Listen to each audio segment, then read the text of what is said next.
Coronavirus merujuk kepada satu kumpulan virus yang besar yang juga merangkumi virus-virus lain yang boleh menyebabkan penyakit kepada manusia termasuk SARS-CoV iaitu Middle East Respiratory Syndrome dan virus-virus lain. Penularan COVID-19 memberi impak kepada kesihatan mental, terasing ketika Perintah Kawalan Pergerakan turut menyumbang kepada tekanan dan kemurungan. Perintah Kawalan Pergerakan PKP telah menghadkan interaksi sosial. Kuarantin yang berpanjangan boleh dikaitkan dengan isu-isu kesihatan mental. Kedua, kehilangan orang yang disayangi. Kehilangan insan terdekat seperti ibu bapa atau anak-anak akibat COVID-19 boleh menyebabkan tekanan dan trauma kepada mereka yang ditinggalkan. Ketiga, masalah pendapatan dan kewangan. Akibat tiada pekerjaan, rakyat Malaysia telah berhadapan dengan pelbagai masalah bagi meneruskan kehidupan seharian. Pertama, jasmani. Jasmani ialah kesihatan fizikal seseorang. Sepanjang tempoh PKP, aktiviti senaman di luar adalah tidak dibenarkan, mengakibatkan rakyat kurang melakukan senaman untuk mengekalkan kesihatan fizikal. Kedua, emosi. Emosi mempamerkan perasaan dari psikologi manusia. Emosi seseorang itu boleh terganggu disebabkan kesihatan mental yang tidak baik yang boleh menyebabkan aspek kehidupan lain juga terjejas. Sebagai contoh, tidak dapat membuat keputusan secara rasional. Seterusnya, rohani. Rohani merujuk kepada perkara yang berkaitan dengan roh yang merupakan nadi kepada kehidupan manusia. Akhir sekali, intelek. Intelek merupakan daya fikir seseorang. Akal juga amat penting untuk seseorang dalam berfikir secara rasional. Pertama, kepercayaan kepada Tuhan. Prinsip pertama rukun negara sebenarnya menjelaskan bahawa rakyat Malaysia mempunyai agama masing-masing yang pastinya mendorong manusia untuk berfikir dan menjaga kesihatan mental dengan waras. Kedua, kesetiaan kepada raja dan negara. Prinsip kedua ini dapat dikaitkan dengan kesihatan mental apabila setiap rakyat yang waras menghormati Yang di-Pertuan Agong sebagai ketua negara. Ketiga, keluhuran perlembagaan. Sistem perlembagaan negara Malaysia telah dicipta dengan baiknya. Perlembagaan negara Malaysia adalah bertujuan untuk melindungi setiap rakyat dengan hak dan keistimewaan masing-masing sebagai warga negara. Keempat, kedaulatan undang-undang. Prinsip ini dapat dikaitkan dengan isu kesihatan mental rakyat Malaysia pada musim pandemik COVID-19 adalah dengan kepatuhan rakyat Malaysia terhadap undang-undang negara seperti SOP. Akhir sekali, kesopanan dan kesusilaan. Rakyat Malaysia perlu menekankan prinsip ini di dalam diri masing-masing. Hal ini kerana prinsip ini menekankan tingkah laku, personaliti dan moral setiap individu.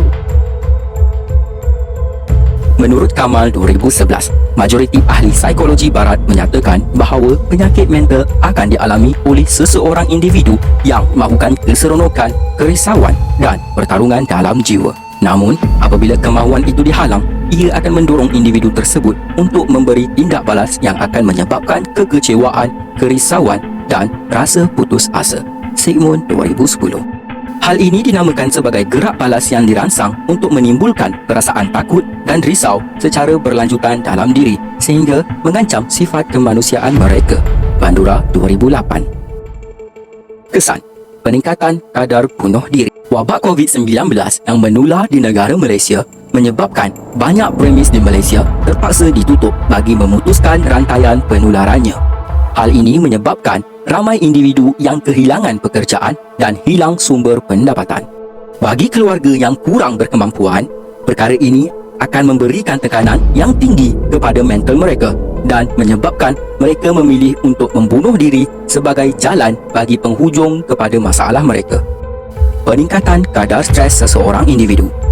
Hal ini kerana pelaksanaan Perintah Kawalan Pergerakan PKP, setiap individu dikehendaki melaksanakan segala kegiatan atau aktiviti secara dalam talian. Hal ini dapat dilihat pada situasi yang dihadapi oleh pelajar, di mana mereka menjalankan pembelajaran secara dalam talian dari rumah masing-masing.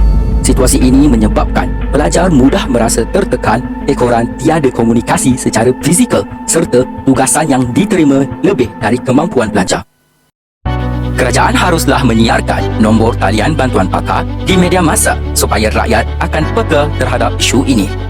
Kesihatan mental bagi pesakit yang dikuarantin juga perlu diawasi, iaitu dengan menyarankan talian sokongan telefon yang dikelola oleh perawat psikiatri. Ahli keluarga juga seharusnya meluangkan masa bersama-sama dan ibu bapa perlu berbincang dengan anak-anak tentang masalah yang mungkin dihadapi oleh mereka. Pematuhan SOP. Hal ini dapat mengurangkan beban kepada barisan hadapan yang juga mengalami masalah kesihatan mental ekoran memikirkan keadaan negara yang dilanda virus. Kerajaan seharusnya memberikan informasi yang tepat dan lengkap kepada masyarakat agar dapat mengelakkan kekeliruan yang boleh mengundang komplikasi antara masyarakat. Kesimpulannya, kita tidak boleh menafikan kesan yang berlaku akibat pandemik COVID-19 ini adalah amat teruk, terutamanya dari sudut kesihatan mental.